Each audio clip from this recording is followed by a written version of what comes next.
Well, hello everyone. Really happy to be with you this afternoon. It has to be said, for me, radio, either as a listener, as a producer, as a presenter, sort of runs through my veins. I kind of woke up with John Timpson in the early 70s, Bob and Doug later on, Radio 1, Radio 4, eventually became a presenter on Radio 4. So it's really fascinating to see that suddenly everybody's talking about speech radio in a way that perhaps I've been preoccupied for all of my life. We've got a fantastic panel this afternoon who can talk about why this is happening and what it means for us as listeners, actually, because it's not straightforward. Radio, podcasting, what's the difference? How are we going to listen? How many people have children who perhaps don't even possess a radio? I certainly have 2 of them. They do listen, but they don't listen on the radio. So let me introduce the panel and let's get down to these issues. So Tim Levell is the programme director of Times Radio, which is a 24-hour news and debate radio station from the newspaper known as The Times and the Sunday Times.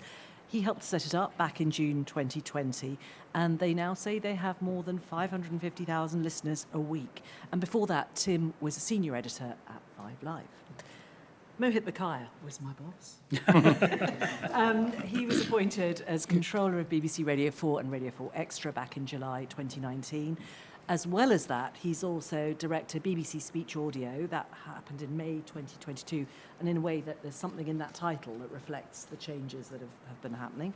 And he has responsibility for the overall plans and strategy for the BBC's speech audio content. Kate Taylor is the founder of something called the Feast Collective Freelance Production Network. She's also an award-winning senior producer and exec with more than 15 years experience of producing programmes and podcasts for clients from the BBC to commercial brands like Spotify, Audible, The Telegraph, The Economist, all kinds of people. Farrow and Ball, I think, as well. Yes. Yep. Elephant's breath, you're an expert. Well, welcome to you all. I'm going to give each of you a few moments to kind of explain your take on what you do, how the landscape's changing in the world of speech radio, and perhaps articulate some of the challenges. And then we'll talk about it all, and of course there'll be time for you all to ask questions. So, Mohit, I'm going to ask you to go first. Thanks, Ritula, and welcome everyone. Thanks very much for inviting me here. So, when I started at Radio 4, back in the 14th century sometime, I started as a commissioner, and then the job of controller of Radio 4 was then a man called Mark Damaser, some of you may remember. It was very, very different to the job I do. I mean, almost unrecognisable. And that's because pretty much as I became controller, the explosion of podcasting was taking place. And what the difference then was, if you had a schedule like the Radio 4 schedule, obviously much loved by our audience, whatever we did, pretty much it was a captive audience. There weren't many other places people could go. If they didn't like a programme or they, something wasn't for them, they still stayed with you. And you could not presume on their attention, but you knew they were there. Cut to now, and the world has just exploded. And what that has meant, I think that's an incredibly positive thing, because what it's done is it's really, really put us on our mettle, and it's meant that the competition has forced up quality. I genuinely believe that. I think what it's done is make us very aware that, people like Tim and the podcasting world that has now exploded has meant that people don't have to stay with Radio 4 or 4 Extra or 5 Live. They can go wherever they want. And that means we have to be on the top of our game.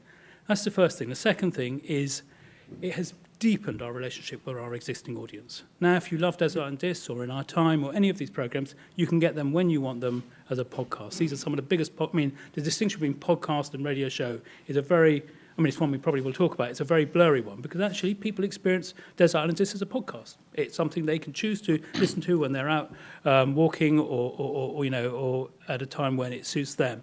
So that has deepened the relationship because it's now their Radio 4 when they want it. And that's an incredibly powerful thing to be able to do. And then it's also broadened our audience. And I think there's a constant, slightly false dichotomy placed between linear radio and podcasting. The truth is, before, if you were running Radio 4, you had to wait for people to discover the linear habit. And the truth is people didn't discover that until they got into a certain place in life when they thought it's a bit easier just to flick the radio on and leave it there. Now, actually, we can find them through podcasting. And so this explosion, this amazing explosion in speech audio, has just meant that we can reach people in ways we could never have dreamt of before. And so when you've got The Coming Storm, or Things Fell Apart, or To Catch a Scorpion, or the Lucan podcast, these are podcasts being consumed by a much broader audience than Radio 4 might have had in the past. And then finally, and this final point, sorry, and then I'll shut up, it's helped us really think about what radio is for, and really focus on what the power and strength of live radio is. And for me, that's something about community. It's about everyone being in the same place, standing in their kitchen, or listening to the Today programme, or listening to Woman's Hour, or whatever it is, knowing that they're part of a group. And it's also about live. It's about the jeopardy of live radio. It's about the idea that anything could happen next. And part of that is also about creating moments, whether it's Glastonbury on Radio 2, or it's Sport on 5 Live, or with us, Orwell and Kafka Weekend, where suddenly you bring everyone together to just have a moment and say, we're all in this together. And I think that's been the real change in the last few years. Fascinating. Lots to unpack there. Tim, you have, in a way, been one of the sources of challenge for Radio 4. Describe what Times Radio is about. Thank you. And thank you for having me. Before I talk about Times Radio, let me just say one thing. Radio is booming. I don't know if you noticed it, but in the summer, for the first time ever, more than 50 million people listened to radio in Britain in a week. That was the Radar figures. It went above 50 million for the first time ever. And that is, the population's growing, that's part of the factor, but still, it strikes me as amazing in a world where we're used to cinema audiences going down, TV audiences going down, all kind of conventional media, other medias are going down. Radio isn't going down in the same kind of way. Now, we'll get into this, that there are some aspects of demographic shifts that mean that younger audiences are in different ways, it's not quite the same. But still, writ large, in 2024, it's amazing that 50 million people listen to live radio each week. We're talking about speech radio, so within that, 22.7 million people listen to speech radio. That's gone up 2% compared with the year before. They're listening for an average of 12.6 hours a week. 12.6 hours a week. That's the last fact. That's the last number in what I'm going to say, so you don't have to remember anymore. But that's still amazing. So we launched Times Radio, as Mo said, as Ritula said, in June 2020. And we'll have more chance to talk about kind of some aspects of it. There's quite a lot we could say about that. A couple of things I would highlight. We are, if you've never listened to us, please give us a try. We're available on... I've got to say, we're available on... Plug already. We're on DAB radio. We've got an app. You can ask your smart speaker, just plays Times Radio or on the website. We're not on FM, but we're a live news radio station from the Times and Sunday Times that does quality coverage of live news and current affairs 24 hours a day. We don't have the kind of the mixed schedule that Radio 4 has. And I think what's interesting about the kind of the growth in speech radio is that people have discovered not exactly niches, but you probably wouldn't create Radio 4 like it now. You wouldn't create 5 Live like it now, a mixed genre station with some news, some sport. And so to cut through, to get noticed, we really focus on the live news. And Mo talked about jeopardy. That's so important for us. When there's any sort of, like tomorrow morning, I can promise you, tomorrow afternoon, 2:30 p.m., do you know what's happening at 2:30 p.m? The assisted dying vote, if it happens. Our numbers will double, because people want to know what's going on. And that's the power of live. And almost the final thing I'd quickly say is that we were created, I think it is interesting, the kind of range of opportunities now. And one of the things that's guided us on Times Radio is we were sort of born as an antidote to the Brexit time, that sort of horrible fevered time when everyone was against each other. And if you listened to radio, it was kind of quite antagonistic. And we thought there's a place for a more measured, more thoughtful, calmer radio. That's one of the phrases we use is conversation, not confrontation. And it's an antidote to some radio that we felt had got either a bit shouty, a bit hectoring, all those sort of things. And so we came along with a slightly, let's have experts on. We love experts, nothing wrong with them, and give them space to talk about what they know about. And and our audiences love it. Fantastic. Kate, you are part of the brand new landscape. Tell us about what you do and maybe how you got there. Well, exactly, because I wasn't always part of the brand new landscape. In fact, I was thinking about this morning, and I made my first doc 20 years ago this year, so not so brand new. And that was a searing expose of the children's book, The Very Hungry Caterpillar, which was for BBC Radio 4. And I made it as a freelancer, and I have always been a freelancer throughout my career. And I, in fact, made it for a production company which is still going extremely strong, Whistledown Productions. So thanks, David. But in that 20 years, I've seen incredible change. I started off as it was, we were all scrabbling around, a handful of very white, very middle class people, very young, very badly paid, scrabbling around for crumbs from the BBC's table generally, and making documentaries for pennies. And I thought that I was joining a tiny backwater industry for the love of it. And then podcasting came along, and I was suddenly in a boom industry, and everyone was talking to me at parties and saying, "Oh, so what's podcasting like? It's so cool. In fact, I'm thinking of starting my own. Can you give me some advice?" So, at a certain point in the podcasting boom, I set up Feast Collective, and the primary reason for that was to answer some of the challenges that I had identified about the freelance life and the way of freelance working. And I think we'll come on to some of those. The reason why you should care as listeners, why you should care about the freelancers, is because who gets to make audio and the conditions under which they are making it feeds into what is made and how it is made, and that shapes the national conversation, the national mind, the national mood, and the international mood in really, really important ways. So I think it's crucial to understand what's happening for freelancers. And the main thing that I wanted to combat with Feast Collective was isolation. Often it's an industry that relies enormously on freelancers, and often they are people sitting at home by themselves, increasingly since the pandemic and remote working, sitting alone, trying to be all things to all people at all hours of the day.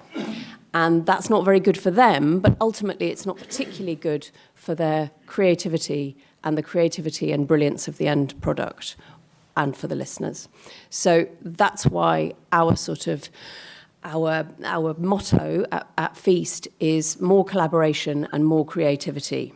And just because you're a freelancer, you still need a team behind you.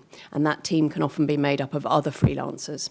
So the way that Feast Collective works is we are a tiny production company. We make work we're just working on the, as Ritula said, the third series of The Chronologist, which is the podcast for Farrow and Ball, which is very good series. So go and listen to it. But I also produce work for other people. So I've been working recently with Goalhanger Productions, the darlings of the audio industry at the moment, on a podcast called Legacy. And my work with others, I've also, made stuff for Audible, made stuff for Spotify, and we make our own independent productions. How to Own the Room, which is about women and public speaking, was recently nominated for 3 independent podcast awards, which was nice. And all of that allows me to really tap into the issues which are facing freelancers and sort of feed into my main preoccupation, which is supporting the freelancers, producers, engineers, sound designers, researchers, audio makers of all kinds who are in our network. There is so much there that exposes the differences in the way in which the world is changing, and we will come to all of it. But Mohit, I've got to begin with the detail, because it does build into the bigger picture. Michelle Hussein, how did you let her go? Wow, that was a bit of a segue, wasn't it? I will come to my broader point in a moment. Well, look, I mean, obviously, it's a huge shame that Michelle has gone. She's brilliant, and I think she's had the most astonishing journalistic career at the BBC. And remember, she has done 11 years on the Today programme. That's a lot of 3:30 alarm calls. And I think she genuinely had got to the point where she didn't want to do that anymore. Of course, we would have loved her to have stayed at Radio 4 and the BBC, but she chose to go to Bloomberg, and that's a great shame. But, I've already contacted her to say that the door's always open, and, maybe, who knows, one day she'll come back. But this is the choice she's made, and it's a great shame. She's a brilliant, brilliant talent. Jumping off from the specific to the general, the fact that she chose to go to Bloomberg, in a sense, reflects the totally different landscape that there is now. But secondly, as I understand it, she's going to do a longer form interview. Tim says that on Times Radio there is space for longer, more breathable interviews that take in perhaps a broader aspect of any particular subject. Is that something that's been lost on linear radio that perhaps podcasting has leapt upon in a way that you've missed a trick? Well, I think the truth of the matter is, again, they're not diametrically opposed. So if you think about some of the interview formats we've created recently, which have been created as both podcasts, but they sit in the linear schedule. This Cultural Life, a 45-minute interview with a cultural figure from the arts. Amazing programme presented by John Wilson. Young Again, presented by the brilliant, amazing Kirsty Young. Again, a long interview. Sits right at 9 o'clock in the schedule. So, there's Ireland Discs you know about, but there are many, many life-changing. I could go on and on and on. Actually, I don't think it's true to say that the long-form interview has disappeared from the schedule. If anything, and as I say, because I've been there from the 14th century, I do remember what it was like. If anything, we do many more long-form interviews because podcasting has allowed us to do both, to have them as podcasts so people can consume them on their own and not necessarily anything else from Radio 4, or receive them through the Radio 4 schedule. Is there enough space to hold people to account, though, effectively? I think so. I mean, it depends on what the programme is. I mean, obviously, I think if you listen to the Today programme, whether it's Michelle or Emma or Amal or Nick or Justin presenting, they're still, those interviews at 8:10, they run for sometimes a good 20, 25 minutes. I don't think we're stepping away from that idea that the long interview, and I totally agree with Tim's point about it should be about a conversation, not confrontation. I think Times Radio has done a brilliant job at creating a brilliant and kind of different tone around audio, and we're learning from that. And we agree. I agree totally that the conversations, the long, in-depth, expert-driven, evidence-based conversations that Radio 4 should rightly be featuring are still alive and kicking on the network, and something that we take really seriously. There's one point to make on that, though, Ritula, is that, in fact, I've just come from a debrief. We've had some research done on Times Radio, what's working, what do people like, what do they not like, and so on. And I think we've alluded to already, there is a difference between live radio and podcasts in terms of what they call the need state and what you want. And definitely in live radio, people do want more pace. They don't really want to sit for... They like hearing an expert, as I've said, be given space, but that doesn't actually necessarily equate to like a 25 minutes on one thing. But in a podcast, if you've gone to a podcast, you have said, I want to find out about this specialist, sometimes niche subject, and I'm happy to do that. But in radio, live radio, people actually do want you to move on to a new topic within about 10 minutes or so. There's just a sort of nuance in there we've got to not lose sight of. Kate, is that a distinction you recognise? Yes, I think so. But I would agree with Mo. I think that podcasting has kind of has shown people that there is still this appetite for long form. There was a Anita Anand quote that I read recently. She presents the Empire podcast, but she also does a lot of live radio as well, network radio. And she said the difference between podcasting and radio is like the difference between a cathedral and a pub. Mm-hmm. Yeah. And it's a great quote, isn't it? And it has you can see the need for both. And I think there are risks if we are only in a cathedral. Which is which? Yeah, I'm in the pub, man. I think there are risks if we're only in a cathedral or only in a pub, and we can learn from and feed into each other. And that's the brilliance of what you were saying, is that there is such crossover now between the schedules and the podcasting offering, and that's absolutely brilliant. Do you think the success of podcasting is actually overstated? I mean, we don't really know what the listening figures for most of these things are. Well, I saw something yesterday, a Nielsen study that said that, I'm terrible at this, but 47% of UK adults have listened to a podcast in the last week. And that, I mean, the article I was reading was sort of questioning whether that was a bit inflated, but that's huge. So no. Mo, I mean, does it frustrate you sometimes? Podcast figures tend to be in the hundreds of thousands, radio audiences often in the millions. Well, again, as Kate's saying, we don't make the distinction because this. I always look at it. There is an audience for speech audio out there, and we'll get them wherever they are. And sometimes that means that we'll get them on one of these, and sometimes it'll be because they're listening to the radio in the kitchen. Both are, of course, linear audiences are huge. I mean, we post nearly 10 million. Our figures just went up. Five Live posted the highest figures it's had for a decade. So linear radio is still in rude health. There's no doubt about that. But it doesn't frustrate me, the fact that we've got this growing, exciting new space where we can do slightly different things. And sometimes there are things you can do in podcasting which you couldn't do in linear radio, to Tim's point, and I think that's true.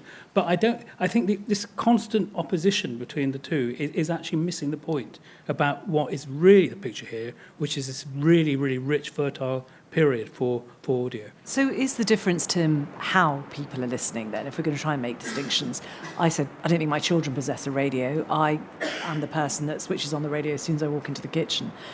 How are people listening, and is that perhaps changing the experience of listening? So I think there's two things in that. So the first is, I think, listening to live radio or podcast, it's about your choice.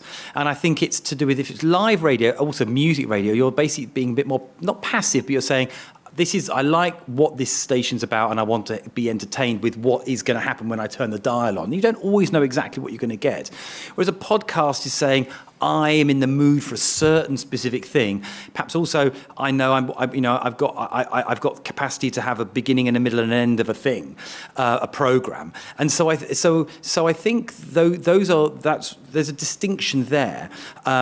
And certainly also live radio. I think the thing that live radio is always going to have over podcast is the fact that it's live. So if something's happening, that's important. But I think in terms of platforms, I mean, in some respects, this is so weird. That's also merging, because you can listen to a podcast on a phone. Sorry, you can listen on your phone. You can listen to live radio or a podcast. On a smart speaker, you listen to a live radio or a podcast, and same on the web. So I think I think what's interesting is that the two things I was trying to say was that the first is all the audio is going out to everybody on a multiplicity of platforms. Every radio station needs to be like, we're not on FM, but we're on 4 platforms. I just mentioned that. DAB radio, I won't say it again. And so you have to be on that multiplicity of platforms.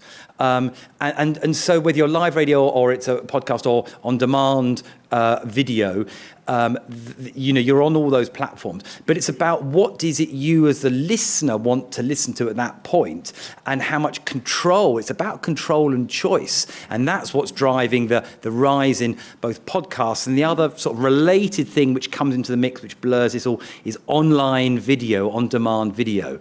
So that's also fascinating, because we're thinking, well, radio stations are increasingly looking at, do we live stream our output on YouTube or on some of the big streaming platforms? You may know this, but YouTube is the second most popular platform around the world for listening to podcasts. But YouTube is a video platform, you might say.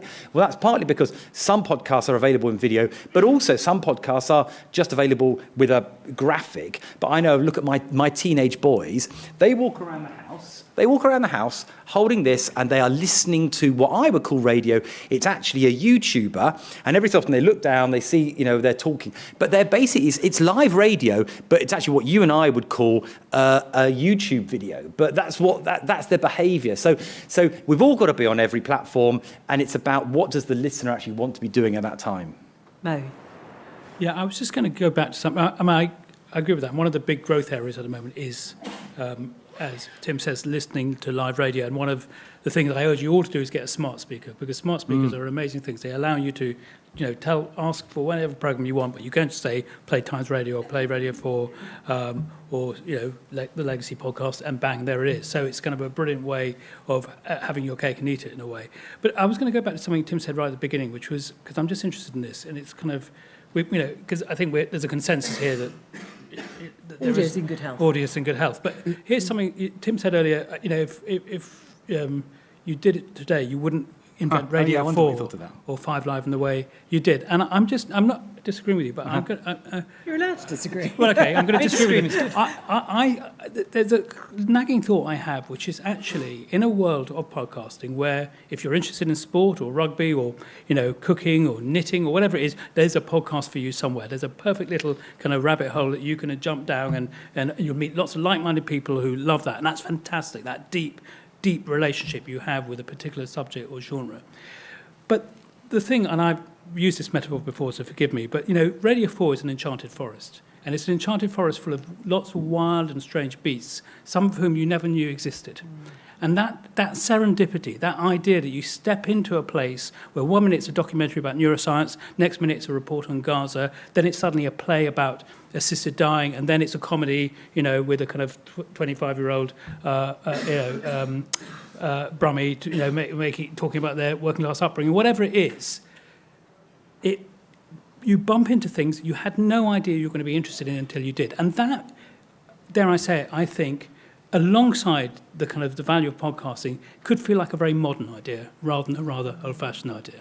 Because actually, I think in a world of disinformation, in a world where people are sitting in echo chambers and only really experiencing things that they and that community that they belong to want to experience, actually a place, a public square where you kind of where all life is, the kind of things that linear radio does so brilliantly, I think is still a very important idea. But just to relate that back to the idea of platforms, linear radio as we understand it, as Radio 4 embodies, that has to be on the wane if we're all going to have smart speakers, if we're all going to watch via YouTube. The way we understand Radio 4, that's not going to translate for another generation, is it? No, I mean, I think it's right that, of course, we can see that people are increasingly choosing to listen to things in their own time, and that's podcasting going to be their prime thing. But, look at all the figures Tim was saying earlier, 50 million. Linear radio, as long as, everyone in this room has probably heard the sentence, oh, it's on its way out at some point. Yeah. Well, it's still doing pretty well, is what I would say. Kate, just to continue with what it means to have audio or radio and this idea of platforms, visualization of podcasts, a good thing? Oh, God. Well, I think the first thing to say is that visualization has been a word that's been knocking around for a very, very long time. So this is a thing which kind of goes through convulsions periodically, I think. I remember worrying about this as a producer, every sort of 3 years for the whole of my career. Oh, God, I'm going to have to learn about this. So that's the first thing. And the second thing to say is that absolutely YouTube is vital and is central, and particularly with the younger demographic. But there are a couple of things to say there. I think there was a period a couple of years ago where producers like me were terrified that we were all going to have to become TV producers. And they are different media that have different strengths and different art forms. And that was a concern that you would end up basically with the worst of all possible worlds. That you would get the lowest common denominator of both. And I think that is still a risk. But it seems like it hasn't gone like that. Instead, it's gone, as Tim was saying, more sort of radio with pictures if you want to look at them, and with either still images or just very simple images of people in a studio talking. So I think that's good because it's not forcing audio to pretend that it's television. Mm-hmm. It is audio first with some pictures if you fancy looking at them, which I think is good. I think there are some things that I would be concerned about from the maker's point of view. And there are various things that I'm hearing from people in my network. The first is that a lot of time and effort and money and attention, not always, but sometimes, is still going into sets, camera angles, spending money on the look of something rather than thinking about the content. And that is a concern. Obviously, the celebrity angle, that feeds into that, and having celebs and images of celebs, putting lots of effort into putting celebs and celebs' faces front and centre on your podcast. Is also a concern in that it's kind of crushing it's flattening the landscape, I suppose. And the third thing is that slightly related to my point about the lowest common denominator of audio and images, there is a concern, I think, that the easiest pods to visualise, or the easiest audio broadly to visualise, are the two people talking or one person talking. It's not the highly evolved, highly produced, nuanced, subtle, interesting, soundscaped, whatever it might be, more complex audio. And I think that there is a concern that the reliance on pictures still might take away some of the higher end, I suppose, of intense production. Staying with the content then of podcasts, two big questions. I'll take them in turn. First of all, given that podcasts are global, how does that change the content? Does it mean that they're perhaps less culturally specific necessarily? You can't make something that's very, going back to the serendipity argument that Mohit was making, I've done that thing of sitting in the car because a documentary comes up on Radio 4 about a cinema in South Wales. I didn't know I was interested in cinemas in South Wales until I listened to that documentary. But you wouldn't make that globally because it just wouldn't speak to somebody who didn't live in the UK.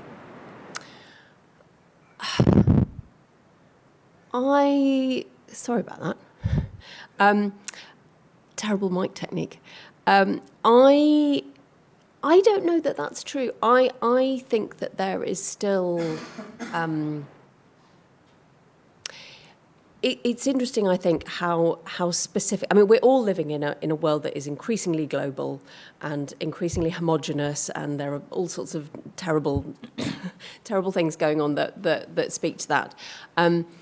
But I still think it is interesting how specific audiences can be. Even, for example, with the Farrow and Ball podcast that we've just been making, one of the things that they really wanted to do was to use it to build an audience in the States. And what they found is that actually, even with promotion behind it, even kind of pushing it in US audiences, they're not necessarily getting pickup on the numbers and on the interviews that they're doing, because they're not well-known names. And so I don't think. I suppose what I'm saying is that there is still quite local audiences. Can I make a point on that? People are still making stuff for those audiences. Tell me if I'm wrong here, but I don't think radio, audio is more global. I think all that happened is America is more dominant than ever. Yeah.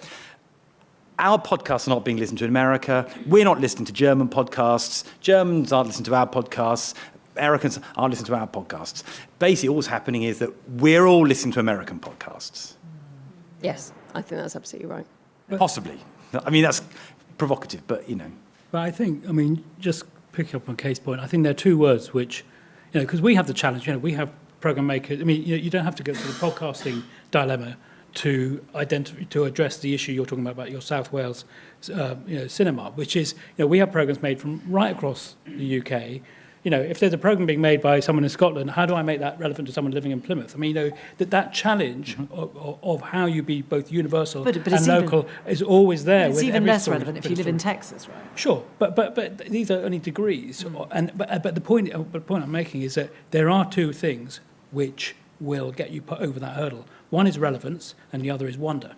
And if you can make something, whatever it's about, feel relevant to someone's life, not because it affects them directly, but because the world in which they inhabit is also affected by this. And if you can get them, and this is such an important word, I think, in the world of audio, is wonder. If you can get people to kind of experience awe and wonder about their story they're hearing, whether it's a cinema in Wales or something going on in Texas, then you will connect to it, because there is a way in which audio, because it's such an intimate human medium, can connect to people right horizontally, right across the globe. So I think, again, that's about the quality of program making. But also, just to say, I think that podcasting has a real knack and a real love for going niche but deep. And that's sort of built into its DNA, because that's where it's come from, is, we will make a podcast about a Welsh chapel or whatever it was that you said, and it probably won't appeal to most of the world, but it will appeal a lot to a specific audience. And I think that there is an orientation and an appetite amongst makers to make that kind of stuff. You know, I really don't think that everybody is chasing, because of the DNA of the way that the industry is developed, I don't think everybody is chasing the massive audiences. Obviously, you know, there's the Joe Rogans and there's the rest is history and so on. But there's just an enormous amount of people who are delighted to be serving, you know, 5,000 people every week. I want to rattle through three things that before we open up to the floor, which are all important and I think will perhaps elicit more questions anyway. Podcasting, the elision between the commercial and the storytelling. What are the tensions? Farrow and Ball versus something, you know, a story, a true crime investigation. Is there enough delineation between those worlds? So I think there are a couple of things that I am hearing which are worrying me. One of those is I was talking to one of the producers in the network, and she had been for a job with a production company who were making a podcast series that was based on a true story, so a sort of dramatised documentary series. And they were worried by her background in sort of factual documentary making. And when she was asking them about their plans for the legal checks or the research that they were doing on the story, they kept saying to her, "It's a story, not a documentary." And she was saying, "Yeah, but it's based on true story." And they're like, "Yeah, but you know, it's a story." And so I'm hearing that sort of thing, and I am also hearing from other people that there's a similar kind of push from big platforms to prioritise the narrative and the story, even in factual, historical programme making. And I think that push is quite worrying. Never let the facts. Mo, advertising. I mean, there's advertising around some BBC content now on platforms other than Sounds. Do you think that's problematic for the BBC, for audiences? I mean, the only advertising that BBC content will carry is outside the UK, where people don't pay the licence fee. And I don't think it's problematic for one very simple reason, which is that money comes back into public service commissioning. And at a time where the licence fee is under huge pressure, the more money that the BBC can kind of take from markets outside the UK and put into commissioning for a UK audience, I think is a good thing. And obviously we have to be careful about that and all the usual BBC, concerns about making sure that doesn't compromise us in any way. But I don't think that in itself is a problem. And in fact, I think if it means we make better programmes with the UK population, a licence fee payer, that's a good thing. Is it okay if there's advertising around podcasts in the UK, because that would then imply the money is being diverted from commercial podcast providers and producers to the BBC? Sure. Well, as you know, I mean, there are no plans for. I mean, at the moment, we do not carry adverts on UK podcasts, and that was a conversation that started, but there's no plans for that to happen at the moment. And in general, podcasting isn't subject to Ofcom regulations. That's, I think, right, isn't it? Is it? Do you want me to? I was about to actually comment on this because I thought it'd be interesting for people to know. So podcasts, if they're not played on radio, are subject to the rules of the Advertising Standards Authority. That's what regulates them. But even then, it's because it's a nascent sort of industry. It's not. It's kind of very. It's kind of somewhat ill-defined, I would say. But if they're played on. He's right. If they're played on radio, then they are subject to Ofcom rules and the BBC regulation. But what that means is, that's I think interesting. And there's one thing I thought I'd just chuck in add in from the Times world, if it's interesting to you. So for our podcasts, we have commercial partners who sponsor podcasts, but our kind of ground rules are they sponsor. But we have the final editorial sign-off, so we control the content. So what they're doing is they're saying the particular podcast, let's say it's one about personal finance, and a bank wants to sponsor it, they then can pay to sponsor it, but they don't influence the content. But then we do have what are sometimes called either branded episode or promotional episodes, and then they actually do pay for that to be made. They pay the production costs. They then get editorial sign-off, but we also then say this episode has been advertiser funded, or sometimes you see the phrases paid promotion. But I think that we've tried to be clear about that at the Times, and partly because I've come from the BBC, so I sort of think about that a lot as well. But I think there's more the podcast industry could do to be clearer to listeners about, what's the money involved here, if there's a brand involved, how much are they influencing or not? And I think sort of slightly clearer guidelines around that would be useful. I think that's really interesting, and I think that speaks to both the experience of listeners, but also the experience of people who are making it. And one of the things that I'm hearing from people coming up, I was speaking to somebody actually who's just been working as a talent executive, recruiting audio makers at the BBC, and she was saying that people, she's seeing a lot of younger people coming up who don't really know what journalism is, who will see a branded podcast, for example, and accord that the same level of seriousness as sort of pure impartial journalism. So they aren't good at identifying what journalism is, and that's the people who are making it, let alone the people who are listening to it. So I think both in front of and behind the mic and the speakers, that needs looking at. I've also spoken to people who have noticed that people coming into the industry don't really know what impartiality is either. So they haven't spent time with Tim Davies. They come in with very strong views, but they don't know how to leave those at the door. So she said she's talked to researchers on projects who were saying, well, I've spoken to that person, that potential contributor. I really didn't like their views. I don't think we should include them. And they really struggle with the idea of impartiality, of balance, of diversity of views. And I think that is a concern as well. I think that there are, in terms of the younger people who are coming up, there are worries there. And what Tim, what you just said about, I know about this having been at the BBC. Yeah. I think that's actually a really, really important thing to be thinking about, because I was talking to somebody last night, a young producer on an absolutely stratospherically popular and successful podcast, and she said, yeah, we don't really have anyone who's sort of legal. We have lots of people who used to work at the BBC, and we ask them.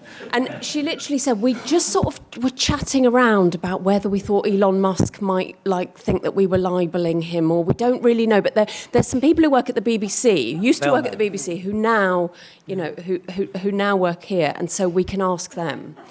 And I think, thanks, BBC, but also, where's the next kind of generation of people who work at the BBC coming, and is there a role for the BBC in kind of training some of these people who don't know these things? I think that's exactly right, and I think the truth is we are actually in effect, because what we've seen with this explosion of podcast companies, lots of people coming into the market for the first time, never worked in audio before, just getting very excited about it, often young producers. And when they have a really good idea, we work really closely with them. We have one of the things we do have is an incredible structure of people. Before, obviously, they're going to leave the BBC and become ex-BBC people and advise. But, at that point, they actually do something in the BBC. And what they do is they understand editorial guidelines and impartiality. I work with amazing people who will, and what they do brilliantly is allow the stories that we want to tell, the really risky stories, the really legally complex stories, to be told. It isn't about shying away from those stories. It's actually about enabling the best journalism. And by working with some of those young companies and some of the people you're describing, actually they learn through working with my commissioners, with our head of editorial standards and so on. So, and of course there are lots of training programs that exist, and I know in the independent sector audio trade and so on, we'll do some of this stuff. But I think you're absolutely right that there's more work to be done in really ensuring that next generation does understand that, because it isn't going to be populated with ex-BBC people in the way maybe it is at the moment. And I think there are two more concerns that people would have which link to that.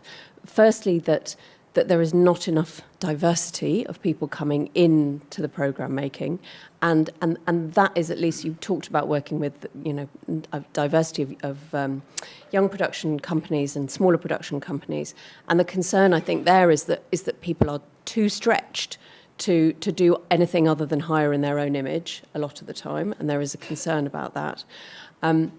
And my second point was... Well, just on that, we do have a very large fund specifically to encourage diversity within the independent sector, and we definitely we invest in ideas and people who are going to bring those ideas, so we do guarantee that plurality. It's very important.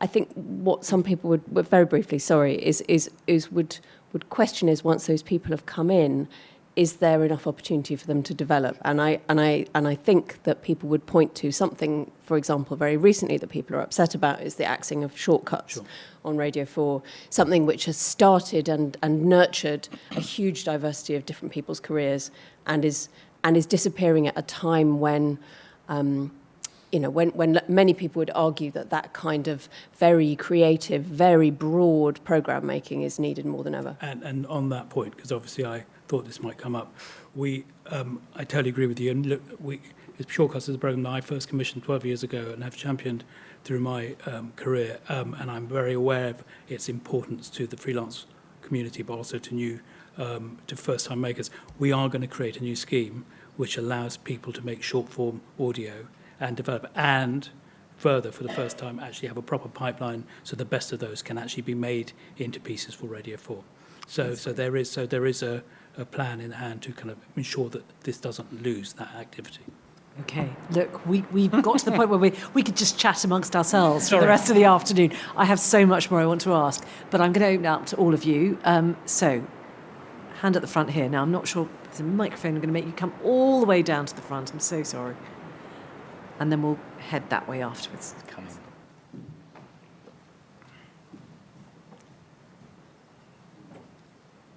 Good afternoon. Peter it's not on, is it? Not on.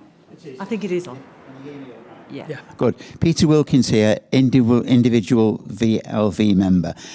We've certainly never had it so good as far as radio is concerned, with so much speech and so much music available. And the fact that the podcasts are easy to get at means that I don't have to record programmes now. If I go out, I can just come in and listen to them when I want. But there are two things I'd like to ask. One is it possible that we could have more and longer drama slots on Radio 4? And also for Radio 4 Extra to dig deeper into its archives. There must be thousands of programmes it's not broadcasting, such as drama, and instead of repeating the same thing 3 or 4 times a day and then coming back in 3 months and doing it all over again. And I did hear a couple of years ago there was a talk of taking Radio 4 Extra off DAB and making it online only. Has there been any more developments with that? No. Okay, so in order, we are going to do more longer slots on Radio 4. We've got Noel Coward 90-minuter coming on Christmas, around Christmas Day, I think, and then we've got a King Lear, which is going to be also 90 minutes next year, and we've got plans for further 90-minute plays on 4 specifically for that. Okay. On 4 Extra, well, I mean, to take your last question, I mean, Tim Davie, as you know, did announce that it would cease to be a service on DAB by 2027. At the moment, the network continues, and we're constantly reviewing that position, but no decision has been made about the final turn-off moment. And in terms of the deep archive, well, I mean, I think that's something I'll take away and talk to the team about, because you're right, there is a huge and extraordinary archive of drama. I mean, they do try and kind of mix it up and to kind of keep it evolving, but of course that's something we can always look at and do more of. Brilliant. Julia. Hi, Julia Bicknell again. I want to tell you a little vignette story from early in my career in the early 80s. I had to get some Vox Pops at very short notice, and I walked down the street from Broadcasting House to try and get people to talk to me with my then ewer. I was strictly forbidden to catch anybody who I knew, because obviously the key thing is, people in those days didn't want to stop and chat. I was absolutely told, no way must you interview anyone you know. In other words, don't collar all your colleagues who were walking down to get a sandwich. Fast forward 40 years, and I constantly hear people on programmes who interview their husband, father, daughter, boyfriend, pet, whatever, which make fascinating programmes and are often very, very illuminating. I heard one recently, I can't even think which offhand. But it strikes me that we've come an incredible long way, and I wonder if editors and commissioners are actually aware of that change and what they think about it, because I suspect there's an awful lot of pitches coming in which say, my mother would make a great interviewee and we could have her and me talking about our life together, or whatever it might be. I'm just curious as a program maker, ex-program maker. Can I come in? Well, so first to what we were just saying 5 minutes ago, I'll answer it. I run Times Radio, but my years at the BBC is the kind of thing you think through, and I think that's a really point well made earlier by the panel about the training. And I think they're different, aren't they? The Vox Pop is basically purporting to be some piece of market research, and so therefore, if it is genuinely, and also you're not meant to portray a Vox Pop as accurately representing the population anyhow. But if somehow it's been, the picture's been skewed by the fact that people, it's not purporting to be what it is. Whereas you just said, you answered your own question, really, because you said, I listened to a fascinating programme where someone did that and you knew what the relationship was. So it's all completely, in my book, I think that's valid because they're being transparent about the relationship and you've actually got a terrific insight into whatever the situation is.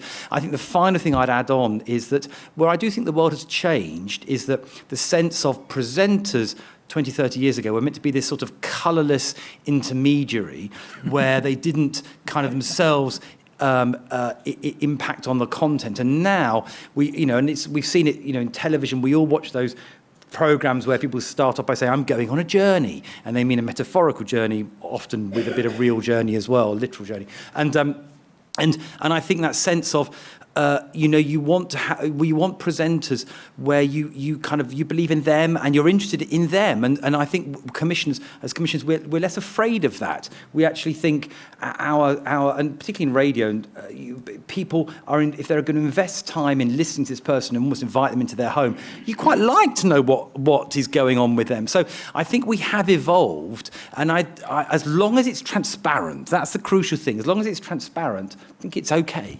Although I'm going to join in this conversation. That thing about transparent intermediary. As a transparent intermediary, that thing about the evolution of the presenter, I think, can be problematic. One of my very early lessons, presenting PM, one of the first times I'd ever done it, and this shows how long ago it was. Michael Howard was the leader of the Conservative opposition, and I had to interview him. And I was terribly nervous, is the honest truth, and I messed it up. And afterwards, the editor said to me, well, I had messed it up. There's no two ways about it. But what I realised, what I took away from that was that I had let my kind of nervousness come in between and what it was about. I was there on behalf of the audience. It wasn't about me. They weren't interested in what Ritula Shah was thinking in that moment. I was there to do a job. And I think sometimes that's something that gets lost, that it's not always... It's almost never about you. It is about the job you're doing, and I would argue the balance has perhaps shifted too far the other way. But anyway, that's my thought. Kate, on this mother and parent thing, rather than me whittering on about myself, on the parent thing or the mother and daughter thing or whatever you want to call it, is that something that's come from podcasts specifically? Because you see a lot of that in podcasts, don't you? I mean, it's a cultural shift, isn't it? I think it's part of a broad sense where everyone has their personal brand now, where we are much more interested in people's personalities. And yes, I think podcasting has probably fueled it, has probably encouraged it, because it's answered a broader cultural need, which is, we like to listen to Rory and Alistair chatting because they're Rory and Alistair as much as because of what they're saying. And I think the question is whether we give too much power to personalities and not enough to facts. or whether we're just more transparent now about, well, we know that Alistair's only saying that because that's what Alistair thinks, and it's better to know that that's his personal view rather than pretending that he is presenting some kind of objective truth. I don't know. I think that that's a broader question. David, I think. Thanks. David Prest from an independent producer called Whistledown. We proudly make programmes for Radio 4, including Feedback, The Reunion, and the Post Office Trial series, which was exposing the Post Office series. I just want to get back to the title of this session. I think we've missed it. The explosion in speech audio. The explosion in speech audio has been caused because of podcasting. 10 years ago, people listened to NPR podcasts, This American Life, Radio Lab. Then it grew. Serial blew everybody's socks away in drama. Answer Me This. People like Helen Zaltzman and Ollie Mann getting a huge following. The Guilty Feminist. Happy Place with Fern Cotton. They've done an extraordinary thing to speech audio. They've revolutionized it. You've got to be honest, Mo. The Today programme is absolutely changed in the last 2 years because of podcasting, because of the way it's changed the style in which Amal and Nick relate to each other. You look at radio comedy, revolutionised by what comedy has been doing in podcasting. Drama, the same. You're only just doing it now, and it's brilliant stuff, but it's influenced by what's been happening in the States with podcast drama. Diversity, absolutely 100%. Look at all those fantastic podcasts, some of which the BBC's jumped on the back on. Brown Girls Don't Do It, brilliant product. But, I mean, it started in the podcast world with small freelance producers who do know what they're doing. Don't pretend that everybody out there has no understanding of editorial guidelines. They bloody well do, and they've learnt it themselves. And, you know, you look also across the piece at public service broadcasting. That's what we're hashtag here. I mean, look at the programs, the podcasts which are doing that. You look at things like, parenting podcasts, pregnancy podcasts. You look at Griefcast, an extraordinary podcast which started 200-odd episodes. That is now, if you are experiencing grief and you go to a grief counselling service, it's the first thing you see on the reading list or the listening list is Griefcast, presented by Carrie Lloyd. Completely independent of the BBC or any broadcast outlets, done off her own bat, an extraordinary piece of body of work that she created there. You look at Happy Place, Fern Cotton, and what they've done in terms of helping people to cope with depression. We should be very proud of that sector, and we should be very proud of the people who are prepared to make things in that sector. The independent companies, I'm coming to that, who are also making that, and very proudly. Look at the top 10, look at the top 20 now. I'm sorry, but the Times and the Radio 4 struggle sometimes to get into that top 20. It's dominated by independent podcasters with very successful companies. Goalhanger is an extraordinary phenomenon that they've managed to corner the market. I don't think we've properly acknowledged the credit and where credit is due in this conversation about explosion in speech audio. We should be saying that. Well, I mean, there's nothing there I disagree with, David. And I think I was trying to say at the beginning that podcasting had changed the audio landscape for better, and that not only was it driving up quality and competition, but as you say, it has reinvigorated some of those genres like drama and comedy. Central Intelligence, we've just gone over 2 million plays on sounds. You know, that's on top of what it will get on Radio 4. That's astonishing for a drama of its nature. So yeah, I agree with you. And I was, you know, at no point was I suggesting that the independent sector wasn't part of that story. But that's a broad story which involves the BBC, involves a whole range of people, where we've really lent in and developed a kind of whole range of podcasts.